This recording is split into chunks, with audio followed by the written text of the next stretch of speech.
Assalamualaikum warahmatullahi wabarakatuh. Rahsia botak Chin dibuka selepas 35 tahun. Siapa yang tidak kenal dengan penyenayah terkenal botak Chin?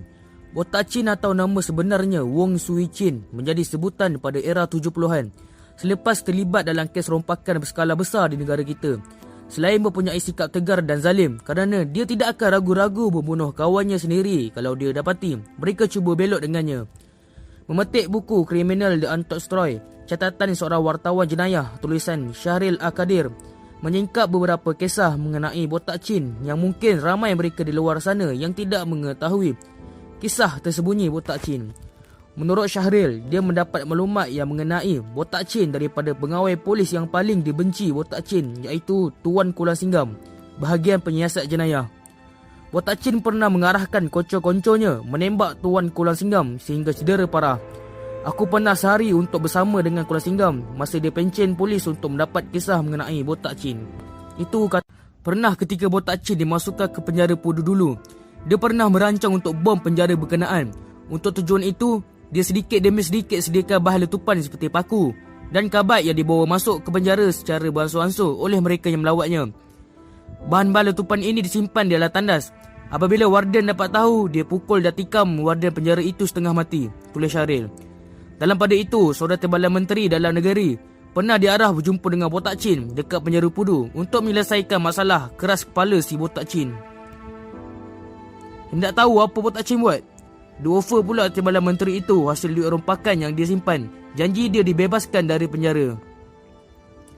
Dan apabila Timbalan Menteri itu enggan, melayannya, dia maki hamunnya Timbalan Menteri itu sebab kononnya melengahkan proses hukuman mati yang dikenakan ke atasnya.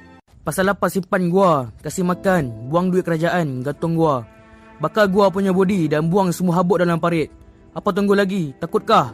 Jerit botak Chin pada Timbalan Menteri itu, tulisnya lagi. Namun pada akhirnya botak Chin tidak mampu melawan takdir apabila dia menemui ajalnya pada 11 Jun 1981 pada usia 28 tahun setelah digantung sampai mati di penjara Pudu. Nama botak Chin adalah daripada 3 perkataan. Botak Chin yang bererti tiada bo, kerja tak, Chin Cina, atau Cina tiada kerja, bukan sebab dia kepala botak. Sisi luar biasa botak Chin. Sebenarnya mungkin ramai yang tidak tahu terdapat seorang lelaki yang diberi tanggungjawab untuk menganalisa botak Chin ketika suspek itu dibekas polis dan telah dimasukkan ke Hospital Bahagia Tanjung Rambutan. Lelaki berkenaan adalah pengarah hospital berkenaan ketika itu, Tan Sri Dr. Mahadevan, yang berdepan dengan pelbagai dugaan dan cabaran ketika mengendalikan botak Chin. Bagi memantau tingkah laku botak Chin di dalam wad mental itu, Dr. Mahadevan telah memasang kamera tertutup di wad berkenaan. Tindakan ini langsung tidak disedari oleh botak Chin. Selama pemerhatiannya menerusi sebuah monitor khas yang disambung wayarnya dengan kamera tersebut, beliau mendapati botak Chin seorang yang cukup berdisiplin, jauh daripada tanggapan orang sebelum ini. Menurut Dr. Mahadevan, setiap pagi lelaki itu akan membuat latihan senaman Tai Chi di biliknya. Botak Chin juga hanya meminta sebuah televisyen di biliknya dan setelah permintaannya ditunaikan, dia habiskan masanya dengan menonton TV hingga tamat siaran.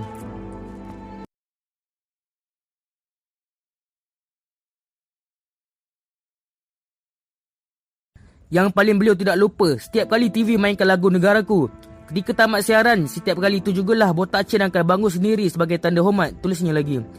Sementara itu, menurut Mahadevan lagi, botak Chin juga digelai ramai wanita hingga menyebabkan Hospital Bahagia itu sentiasa dihujani panggilan mereka yang bertanyakan keadaan penjenayah berkenaan. Dalam pada itu, ketika ditanya oleh Dr. Mahadevan, botak Chin menafikan yang dia gemar membunuh, sebaliknya penjenayah itu mendakwa tidak pernah melepaskan tembakan kecuali terpaksa dan akan memastikan premis perompaknya bebas dari kehadiran pelajar sekolah.